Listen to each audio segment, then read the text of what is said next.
Salita po ng Panginoon na narinig natin, ayun po ang susundin po natin bilang mga Kristiyano. Amen? Amen. Ito po yung pangatlo. Soak ourselves in God's words daily. Amen.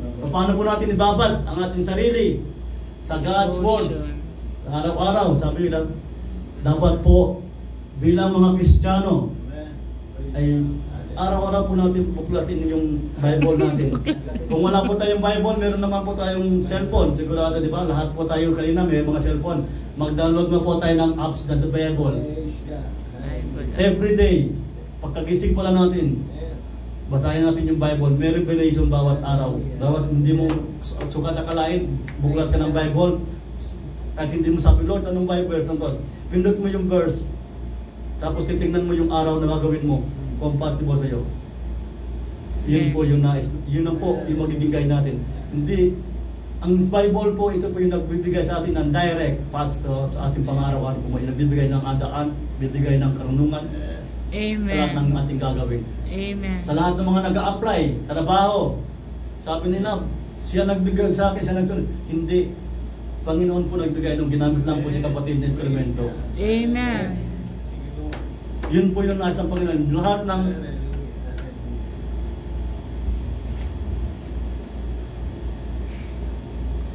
Lahat ng hilingin natin, lahat na natanggap natin, glory to God. Siya ang nagbigay sa atin nun. Hindi po yung kapatid na nagkuhan sa iyo, nagpasok.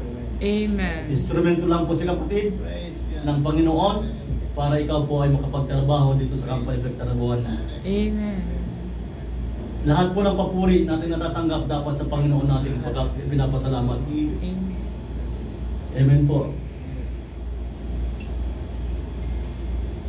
Uy, conclusion na pala. Ang bilis parang 35 lang Tama. You still have 15 minutes. 15 minutes, this The need to conquer first in our prayers. Ito po yung unang-una. To pull down the strongholds. Alam niyo na po yung mga strongholds natin Amen. Dapat po alisin po natin yon. Lahat po strongholds yung focus, pinag-uubusan natin ng oras, pinaglalaan natin ng oras kaysa manalangin. Yun po yung strongholds. Lahat ng pinagkakabalahan natin, na mas malamang pa yung pag-Facebook kaysa pag-prayer.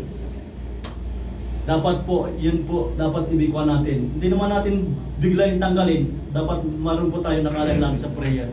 Hindi po nauna lagi yung Facebook bago prayer. Pagkagising pa lang is Facebook na, tingnan ko kung sino nag-like sa post ko. Amen. Hindi po, dapat paggising pa lang, pray, and then, check siguro, pangalawang cellphone kasi, dito cellphone natin, pangalawa na kasi message natin sa misis na mga mahal natin sa buhay. Siyempre, yun ang importante naman, kaya ganawa itong cellphone, para gamitin din natin, communicate sa ating mga mahal sa buhay. Pero meron din dapat itong cellphone na to, meron din limit sa paggamit. Amen. Yan po yung mga strongholds na dapat natanggalin, yung mga nakakasanay natin gawin na naubos na oras natin sa walang kakwenta-kwentang bagay.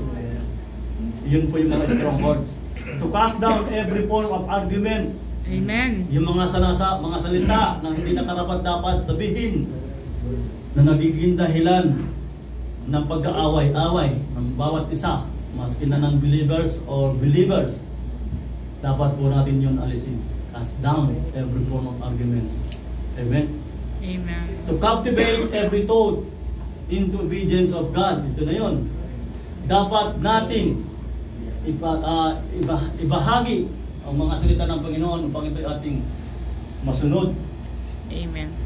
Hallelujah. To captivate every thought into obedience of God, of Christ. Yun po yung inakit ng Panginoon sa araw na ito.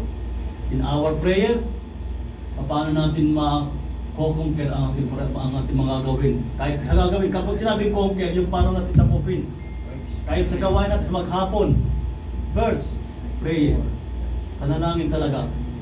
Kasi ang powerful na talaga sa data natin, maski believers or non-believers, prayer. Amen. Every prayers, natin, ang tawag natin dito, yung ang kinin natin na natanggap natin. Amen.